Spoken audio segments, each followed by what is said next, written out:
Hello everyone, Simon Miller from WhatCulture here, and I just have to do a little bit of housekeeping because throughout this episode of SmackDown Ups and Downs, you may hear some weird noises. That is because I am on foreign ground right now, and I think aliens may be attacking, but I do apologize. But otherwise, if you did indeed tune into this WWE Friday night extravaganza, you would have noticed a couple of things. One, we were calling the WWE Universe fans, and we were calling the product we were seeing in the ring wrestling. And for a while, I was kind of like this, because where is the branding gone? And of course, we know the answer, but still, if you were like me, you would have been sat there all bug-eyed, because the future is now.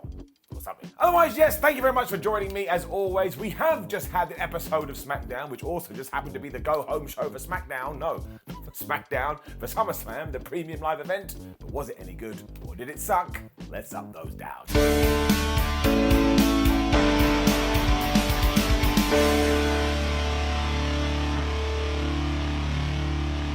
As ever, we don't know how much of this show was written by Vince McMahon. Maybe it was written by Triple H, maybe it was written by Kevin Dunn, maybe it was written by Bruce Pritchard, maybe it was written by Kermit the Frog. All I do know is that we got the intro, are you ready, and all of that kind of stuff, and we began with Sheamus versus Drew McIntyre. It went 25 minutes. It was absolutely badass. It was also a good old-fashioned Donnybrook, which is just the best and most stupid name for a match I've ever heard in my life. And the fans stayed with this for the entire time. As already mentioned, commentary seemed far more free. And Sheamus beat Drew McIntyre up during his entrance, so we just got the go cannon and we fired a trigger. The winner was also going to go on to WWE Clash at the Castle to face whoever the WWE Undisputed Universal Champion may be, so we had stakes as well. And apparently, when you have a good old Donnybrook, you also have to have a bar that reminds you that Sheamus has some relatives. I don't know, you tell me. They really did go into this as well because we were using kegs, we were using tables, we were using chairs, and not only were we using shillelaghs, but Sheamus was using the shillelagh that Drew McIntyre had chopped up last week, because I must have missed this, sometimes things go over my bald head. Apparently, this is a family heirloom. Can you believe that? Oh man, you must take the family shillelagh and protect it with all your powers. And then Sheamus had it broken in about 5 minutes. So much was happening here, and given that it was a no disqualification, you knew that some shenanigans were going to go down. So of course Ridge Holland came out, and at one point he was just beating the crap out of Drew McIntyre. It did lead to a really good near fall because Sheamus was then able to hit him with the traditional shillelagh, whatever hell we're calling it. But then Drew got back up, and he threw Ridge through a table. Bush didn't learn from this at all though, because then he transported into the ring and he was like jumping all over Drew, and this ended with a white noise off the top rope. And I tell you, even though I was 99.9% convinced that Drew McIntyre was going to win, the referee went 1, the referee went 2, Drew kicked out, and I bit just a little bit. I was then dying because Butch found this massive shillelagh, and I was like, how many shillelaghs are there in this match? But this once again led to such a good near fall, because McIntyre had to go deal with Scrappy Doo, so Sheamus came flying in with the bro kick, but once again Drew kicked out at 2, this rocked. You could tell that McIntyre was about to make his big comeback too, which he did. He then threw the Irishman through a table, he hit him with the Claymore, as Sheamus was on his knees, so it looked twice as devastating. He got the victory, and now, yeah, he is the #1 contender up. They weren't done though, because McIntyre got on the microphone afterwards and he was all like, oh man, somebody's got to take that title off the part-timer. And I think he was talking about Roman, when Theory was here and he beat up Drew McIntyre. And I was like, okay, somebody add that to the list. Theory officially feuding with someone else. I do like that though. I do not know why, but it is now Theory against anybody else, or everybody else, and I still want everybody else to win. There's something to it. Chaos was clearly the name on this night though, because then we cut to Pat McAfee and Michael Cole, who were going to run down the WWE SummerSlam card, when Happy Corbin turned up and was all like, you can't touch me, I've bought a ticket. It led to this big old argument between Pat McAfee and Corbin for obvious reasons, as Michael Cole was trying to explain to Pat, look, you can't attack him, this is how ticketing works. And then they did go back into their show plan, I suppose, but Corbin kept shouting insults. I don't know why this was so funny, but it's pretty funny. McAfee got so wound up, he even dropped the line, I know that new people are in charge, but this is ridiculous. And when it did seem like they were going to get into a good old-fashioned Donnybrook, out came Adam Pearce and the officials to separate them, but that damn Happy saw his opportunity, and He smacked Pat McAfee right in the balls. Of course, when Pat's penis was better, he was able to go back on commentary as all like, oh man, I'm gonna beat that Cappy Corbin up at SummerSlam. And I'm very excited about this match. It's all been nice and simple, but it's all clicked together and it's worked a treat up. We had an interview with Theory after this, who actually justified his beatdown of Drew McIntyre earlier, because he was like, well look, I'm going to be the new WWE Unified Champion at SummerSlam because I'm cashing in my briefcase. So if he's going to be the guy I'm challenging at Clash at the Castle, I may as well have got a shot in. Oh, damn, that makes sense. This is when Paul Heyman walked into frame, put his arm around Theory, and they walked off together talking. So I was like, wow, I wonder what's happening there. And then it was Shotsy versus Aliyah. Now this was justified because a few weeks ago they were trapping the other one in the locker room, and when you do that you have to have a fight at some point. Plus we were told the reason that Lacey Evans isn't here this evening is because she's not medically cleared. Mostly though, it was just nice to see two young and up-and-comers actually get to share the spotlight. And yes, was this as smooth as my bald head? No, it wasn't. And was there a few miscommunication spots? Of course there was. However, I just want to say this. Unless you've been at work and you've never made a mistake and you've never dropped the ball and every single thing you've done is absolutely perfect, maybe just give it a minute and say, well, I'm sure they'll get better. Also, there were some really good moments here. I mean, Aliyah hit this good flying clothesline, and my main takeaway was, look, she just actually needs more time on SmackDown, because ever since she's got called up, she's barely had any matches.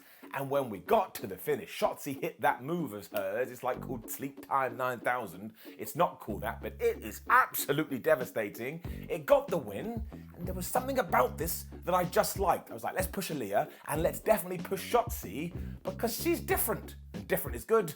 Up. We then saw Liv Morgan and Ronda Rousey in the back taking pictures, because they're both baby faces, when Natalya and Sonya Deville walked up to them, and I'm sorry, Natty must have been smoking crack or something. She was like, it's quite clear I should be challenging for the SmackDown Women's Champion. I was like, Nat, how? As it turned out, Shotzi had been watching all this from the ring, so she grabbed a microphone and just went, like she was a supervillain.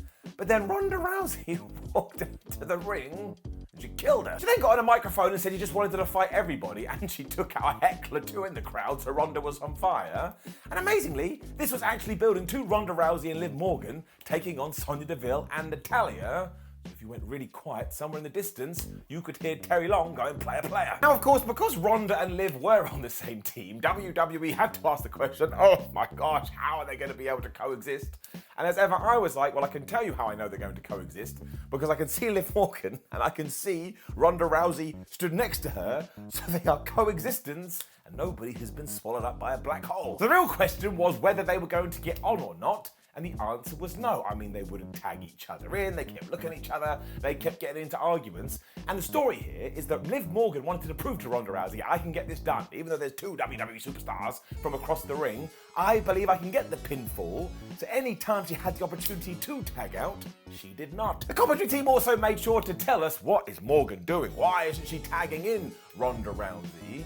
So in many ways, Liv kind of came across like a bad guy here, but that's okay, because sometimes you do need shades of grey. Ronda eventually realised, well, I'm going to have to tag myself in if I want to get the job done, which she did do, and this basically ended when Liv Morgan hit the Oblivion and Ronda Rousey had the ankle lock, so essentially they kind of both won, although technically Ronda Rousey got the submission win. What I did like about this, though, is that Sonya Deville and Natalya aren't no sort of proper tag team, they're just a random pairing, so it didn't matter that Ronda Rousey and Liv Morgan beat them, even though they're at loggerheads.